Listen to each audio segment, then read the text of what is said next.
নমস্কার, পিকু রেগুলার ডায়েরিতে আপনাদের অনেক অনেক স্বাগত। আশা করছি আপনারা খুবই ভালো আছেন। তো প্রতিদিনের মতো আজকেও নিয়ে চলে এসেছি একটি নতুন রেসিপি। এটি একটি বেঙ্গলি ট্র্যাডিশনাল রেসিপি, লাউ চিংড়ি। এই রেসিপিটা হয়তো আপনারা বাড়িতে অনেকবার বানিয়ে খেয়েছেন। তো আমি যেভাবে বানাচ্ছি ওভাবে একবার বানিয়ে দেখবেন, স্বাদটা একদম অন্যরকম হয়। তো তো লাউ চিংড়ি বানাতে আমি এখানে নিয়ে নিয়েছি একটা লাউ, যেটার ওজন ছিল 900 গ্রাম মতো। তো লাউটাকে প্রথমে ছুলে নেব ছোলার সাহায্যে। আমি লাউয়ের মুখটা মানে বোঁটাটা প্রথমেই কেটে ফেলে দেব না, কারণ ওটা ধরে ছাড়াতে সাহায্য হয়।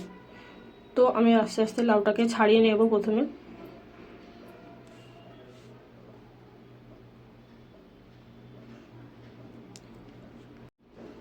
লাউটা আমার ছাড়ানো হয়ে গেছে।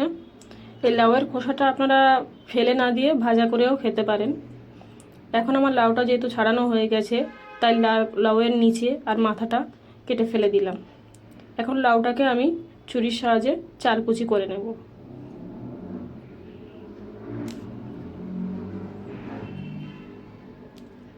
লাউটাকে প্রথমে এরকম ছুরির সাহায্যে ছোট ছোট স্লাইড কেটে নেব। খুব মোটা করব না, খুব পাতলা করব না। পাতলা কাটলে খুব ভালো লাগে দেখতে, কিন্তু খুব তাড়াতাড়ি সেদ্ধ হয়ে যায়, রান্না করার আগে গলে যায়, তখন ভালো লাগে না। মোটা কাটলে তাড়াতাড়ি সেদ্ধ হয় না, ওটার জন্য এরকম মিডিয়াম কাটবো। এইভাবে আমি সমস্ত লাউ কেটে নেব।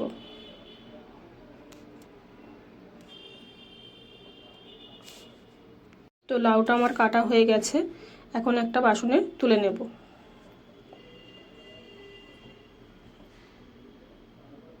আর মিডিয়াম সাইজের দুটো আলু কেটে ছোট ছোট টুকরো করে ধুয়ে নেব।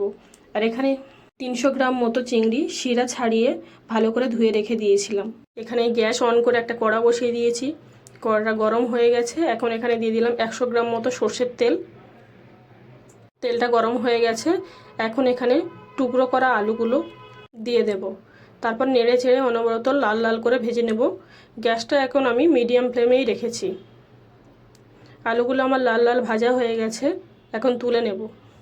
আলুগুলো তোলা হয়ে গেছে, এখন এই একই তেলের মধ্যেই চিংড়ি মাছগুলো দিয়ে দেব। চিংড়ি মাছগুলো আমি মাথা আর লেজটা ছাড়িয়ে নিয়েছি, পুরো খোসা ছাড়াইনি। আপনারাও খোসা ছাড়াতে পারেন, কিন্তু খোসা ছাড়ালে খুব তাড়াতাড়ি চিংড়ি মাছটা শক্ত হয়ে যায়। এখন এখানে আমি পুরো লো হিটে গ্যাসটা রেখে চিংড়ি মাছগুলো হালকা ভেজে নেব 1 মিনিট মতো। আর এখানে দিয়ে দেবো সামান্য নুন, সামান্য হলুদ দিয়ে 1 মিনিট মতো ভেজে তুলে নেব চিংড়ি মাছগুলো। চিংড়ি মাছগুলো আমার ভাজা হয়ে গেছে, তুলে নিলাম। এখন একই তেলে দিয়ে দেব দুটো তেজপাতা, দুটো ডালচিনি, 3টে শুকনো লঙ্কা, আর দিয়ে দেবো 4টে এলাচ, 4টে লবঙ্গ। এখন হালকা নেড়ে একটু লাল হওয়া পর্যন্ত ওয়েট করব।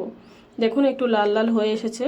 এখন এর মধ্যে দিয়ে দেবো 1 টেবিল স্পুন লবণ, 1/2 টেবিল স্পুন হলুদ, দিয়ে দেবো আমি এখানে 1 টেবিল স্পুন জিরের গুঁড়ো, আর 1/2 টেবিল স্পুন আমি ধনের গুঁড়ো দিয়ে দেবো। 1 টেবিল স্পুন মতো আদাও দিয়ে দেবো। দিয়ে সমস্ত মশলা ভালো করে নাড়িয়ে নেব। এখন গ্যাসটাকে আমি লো হিটে রাখবো, না হলে মশলাটা পুড়ে যেতে পারে। এখন এখানে দিয়ে দেব সামান্য জল, দিয়ে মশলাটাকে আবারও নাড়তে থাকবো। দেখুন এখানে আমার মশলা কষানো হয়ে গেছে। এখন এখানে কালারের জন্য দেব 1/2 টেবিল স্পুন মতো কাশ্মীরি মির্চ। সমস্ত মশলা অনবরত নাড়ব 1 মিনিট মতো। মশলাটা নাড়ার পর এখন এর মধ্যে দিয়ে দেবো আমি লাউটা দিয়ে ভালোভাবে আমি নেড়ে চেড়ে সমস্ত মশলা লাউয়ের গায়ে মাখিয়ে নেব।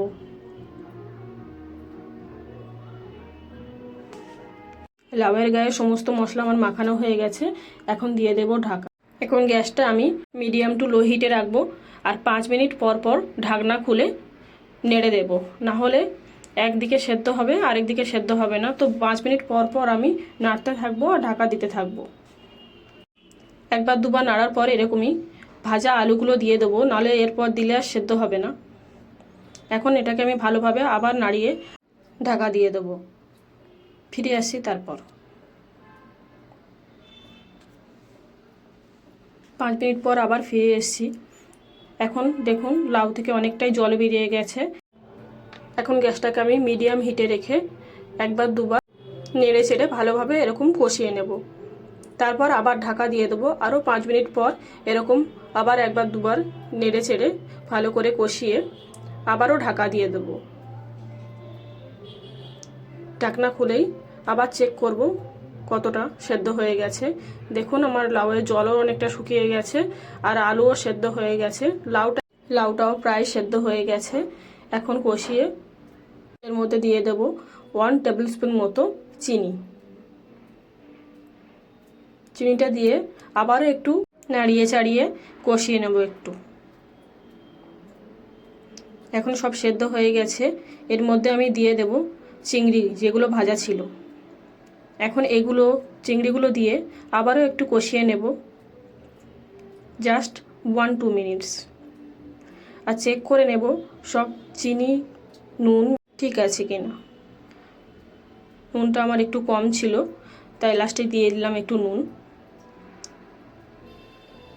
এখন এটাকে নাড়িয়ে চাড়িয়ে কাঁচা লঙ্কা চেরা দিলাম 3 পিস মতো, আর টেস্ট জন্য দিয়ে দিলাম সামান্য গরম মশলা আর একটু ঘি। তো রেডি হয়ে গেছে আমার বেঙ্গলি ট্র্যাডিশনাল রেসিপি লাউ চিংড়ি। তো এভাবেই আপনারা বাড়িতে বানিয়ে ধোঁয়া ওঠা ভাতের সাথে খেতে পারেন। দেখবেন এক নিমেষেই ভাত শেষ। ভিডিওটি ভালো লাগলে কমেন্টে জানাবেন। ভালো থাকবেন, সুস্থ থাকবেন।